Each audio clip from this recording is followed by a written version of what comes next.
Hello बच्चों, let's read this question. The question says statement 1 दे रखा है FeI3 can not exist in aqueous solution because statement 2 दे रखा है Fe+3 oxidises I-2 easily.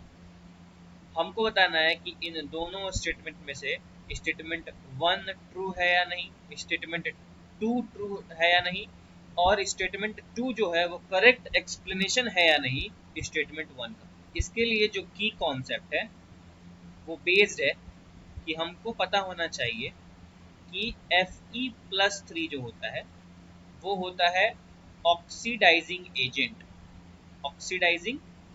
Agent, और दूसरा ये है कि I- जो होता है वो होता है रिड्यूसिंग एजेंट।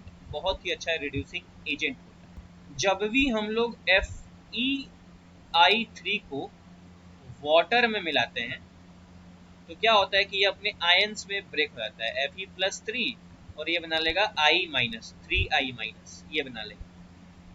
तो यहाँ पे क्या होगा कि जो ये Fe+3 है I- को कन्वर्ट कर देगा I2 में, चूंकि ये क्या है अच्छा ऑक्सीडाइजिंग एजेंट है तो ये ऑक्सीडाइज कर देगा I2 में, और ये जो हमारा Fe+3 है क्या हो जाएगा, खुद रिड्यूस हो जाएगा। कौन करेगा रिड्यूस? जो I- है इसको रिड्यूस कर देगा किसमें?